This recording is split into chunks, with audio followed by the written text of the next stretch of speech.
गरुड़ पुराण एक ऐसा रहस्य बताता है जो रोंगटे खड़े कर देता है। मृत्यु के ठीक 24 घंटे बाद कुछ अनजाना होता है। परिवार शोक में डूबा होता है, आंखों से आंसू बहते हैं। उसी समय मृत व्यक्ति की आत्मा चुपचाप घर की दहलीज पर लौट आती है। वह सबको देखती है, सबकी बातें सुनती है, हर आंसू महसूस करती है, पर कोई उसे देख नहीं पाता। आखिर ऐसा क्यों होता है? वह आत्मा क्या चाहती है? किस अधूरे काम के लिए वह यमदूतों से छूटकर फिर घर की ओर खींच आती है? इसका उत्तर जीवन और मृत्यु की आपकी हर मान्यता को हिला देगा। मित्रों, आज हम गरुड़ पुराण के गोपनीय अध्याय खोल रहे हैं। ऐसा ज्ञान जिसे बताने की हिम्मत बहुत कम लोग करते हैं। यह जानकारी आपकी दुनिया देखने का नजरिया बदल देगी। अगर आपने वीडियो बीच में छोड़ दिया तो यह परम सत्य आपसे छूट सकता है, जिसे समझने में बड़े बड़े ऋषि मुनियों ने अपना जीवन लगा दिया।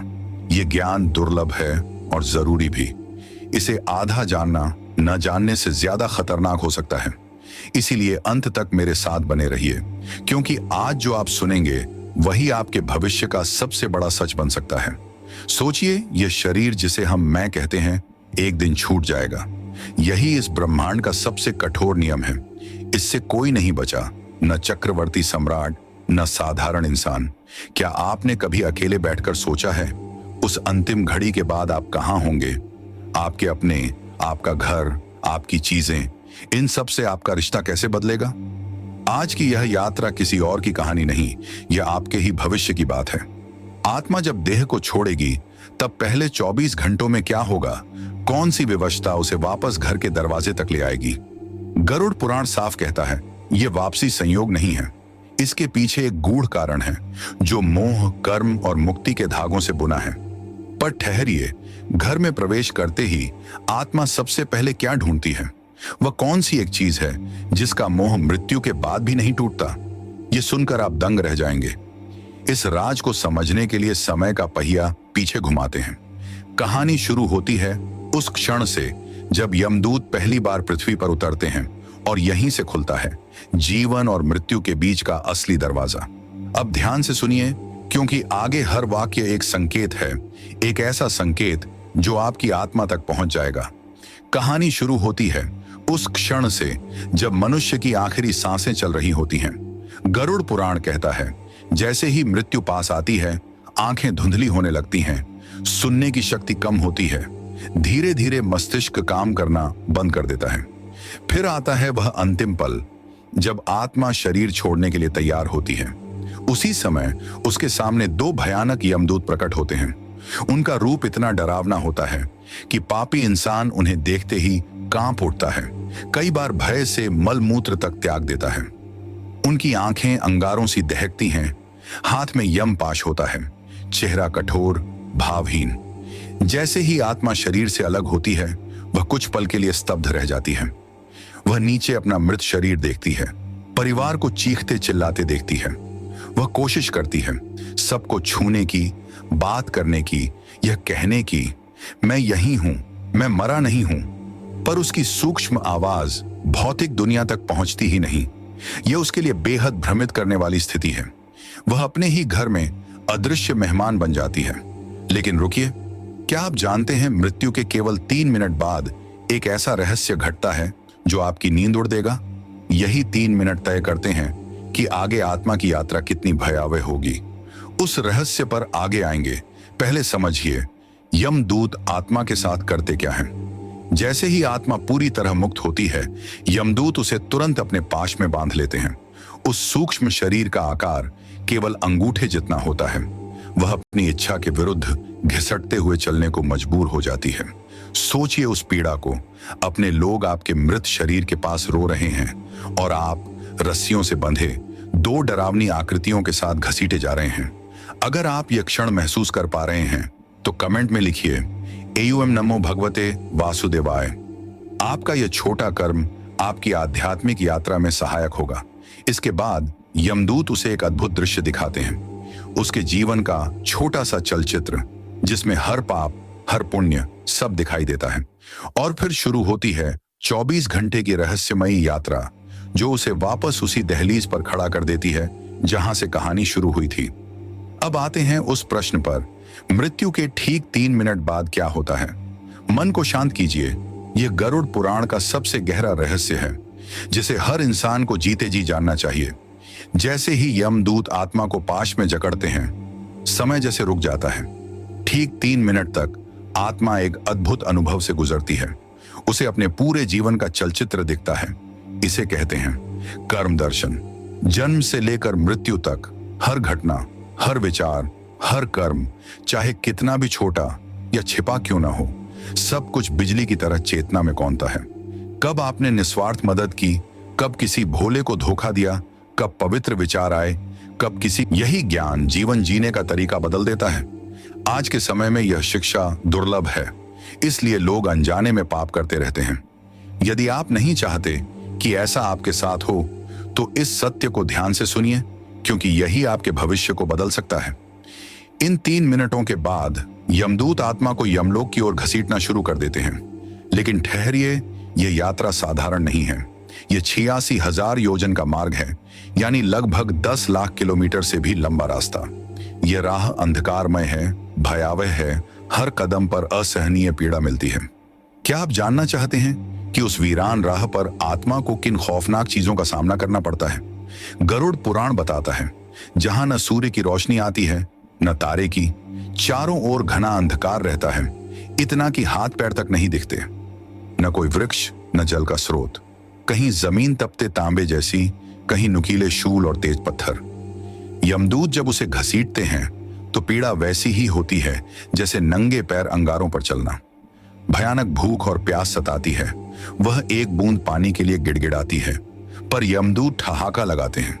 जब वह थक कर गिरती है, लोहे के चाबुक बरसते हैं, उसके पाप गिन गिन कर सुनाए जाते हैं। सैकड़ों कुत्ते, विषैले सर्प, बिच्छू घात लगाते हैं, वे झपटते हैं, सूक्ष्म देह को नोच डालते हैं। वह चीखती है, अपनों को पुकारती है, पर उस अंधेरे में कोई नहीं सुनता।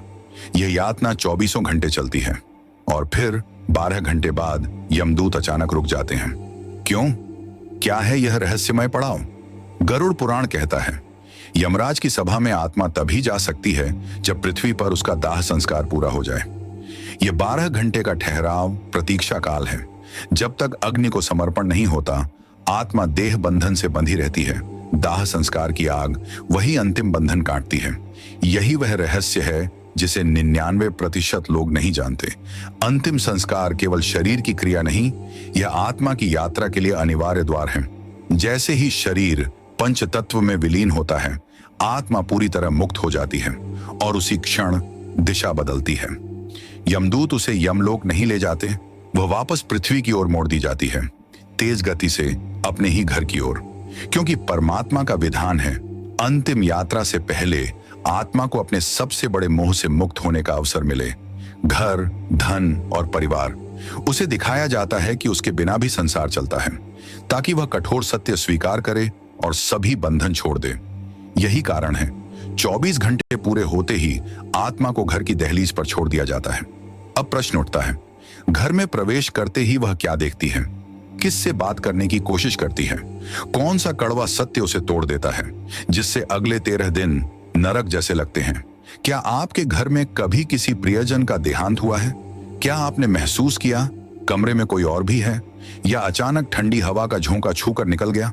गरुड़ पुराण कहता है, यह भ्रम नहीं था, वह वही आत्मा थी जो प्रेत रूप में आपके पास खड़ी थी। मोह उसे भीतर खींच लाता है। वह अपने कमरे में जाती है, प्रिय वस्तुएं देखती है, हर कोने में यादें टटोलती हैं।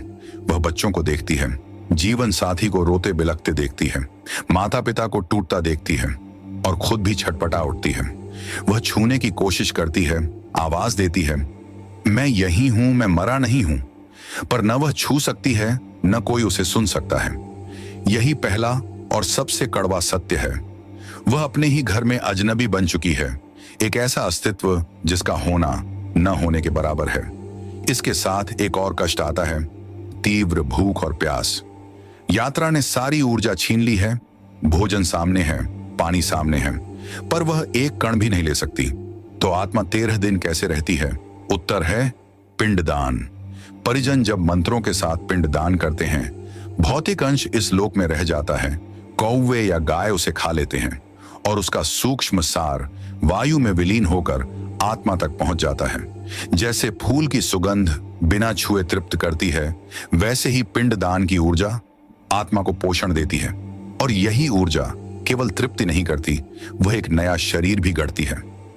यातना देह, प्रेत शरीर। पहले दिन के पिंड से सिर बनता है, दूसरे दिन से गर्दन और कंधे, तीसरे दिन से हृदय, और इसी तरह 10वें दिन तक पूरा सूक्ष्म शरीर तैयार हो जाता है। 10वें दिन तक आत्मा अंगूठे जितनी नहीं रहती, वह पूर्ण प्रेत शरीर पा लेती है। पर परीक्षा यहीं से शुरू होती है। 11वें और 12वें दिन वह देखती है घर सामान्य हो रहा है, भविष्य की बातें, संपत्ति और जिम्मेदारियां। उसे लगता है जिसे उसने जीवन दिया वही लोग उसे भूल रहे हैं। यह अकेलापन उसे भीतर से तोड़ देता है। यह मानसिक पीड़ा शारीरिक यातना से भी गहरी होती है। और फिर आता है 13वां दिन। अंतिम क्रियाएं होती हैं, श्राद्ध और भोज की तैयारी। घर के द्वार पर 2 महाभयानक दूत खड़े होते हैं, यम और काल, अतिवाहक दूत। इनका कार्य मार्ग दिखाना नहीं, बलपूर्वक पकड़कर हर हाल में यमलोक ले जाना है। आत्मा मोह में बंधी है, घर छोड़ना नहीं चाहती। यही कारण है 13वीं का भोज। जब कई लोग साथ बैठकर खाते हैं, वहां विशाल प्राण ऊर्जा का घेरा बनता है। उसी से यम और काल शक्ति पाते हैं और आत्मा को पकड़ लेते हैं। 13वीं का भोज एक आध्यात्मिक जाल बन जाता है। आत्मा तड़प उठती है। उसे लगता है अब लोग शोक नहीं, रस्म निभा रहे हैं। जैसे ही भोज और अंतिम पिंडदान पूरा होता है, यम और काल झपटते हैं। वह बच्चों और जीवन साथी से लिपटकर बचना चाहती है, पर कोई उसे नहीं बचा पाता। दोनों दूत उसे खींचते हैं, दहलीज से बाहर घसीट ले जाते हैं। आत्मा आखिरी बार घर को देखती है और अनंत अंधकार में विलीन हो जाती है। 13 दिन का ठहराव समाप्त, पर यह अंत नहीं, यह तो न्याय की शुरुआत है। अब आत्मा सीधे यमराज के दरबार ले जाई जा रही है। मित्रों, आज आपने वह अनसुना रहस्य जाना जिसके बारे में लोग बात करने से भी डरते हैं। आप समझ गए क्यों आत्मा 24 घंटे बाद घर लौटती है और 13 दिन अदृश्य कैदी बनकर भटकती है। यह कहानी सिखाती है सांसारिक मोह का बंधन कितना शक्तिशाली, कितना पीड़ादायक है। यही मोह आगे की यात्रा से रोक देता है और आत्मा कष्ट भोगने को मजबूर हो जाती है। आज आप गरुड़ पुराण के गूढ़ ज्ञान से परिचित हुए, जिसे 99% लोग जानते नहीं या जानना नहीं चाहते। पर याद रखिए, यह केवल पहला पड़ाव है, सबसे छोटा पड़ाव। सबसे भयानक परीक्षा अब शुरू होगी। अब आत्मा अंधकार के उस पार सीधे यमराज के दरबार की ओर है। कल्पना कीजिए, सहस्र सूर्यों सा तेज, विशाल सिंहासन, एक ओर दंड लिए काल, दूसरी ओर चित्रगुप्त विशाल बही खाता खोलकर बैठे हैं, जहां जन्म से मृत्यु तक हर विचार, हर कर्म लिखा है। सोचिए, जब आपका नाम पुकारा जाएगा और आपके कर्म ऊंची आवाज में पढ़े जाएंगे, तो आपको कैसा लगेगा? पर उससे पहले हर आत्मा को वैतरणी पार करनी होगी। रक्त, मवाद, हड्डियों और केश से भरी भयानक नदी। कुछ आत्माएं पार कर जाती हैं।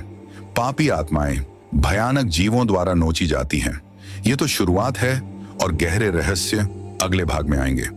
यदि इस वीडियो ने आपको सोचने पर मजबूर किया है तो लाइक कीजिए, हमारा मनोबल बढ़ाइए। यदि आप मानते हैं यह ज्ञान अंधकार में दीपक है तो कमेंट में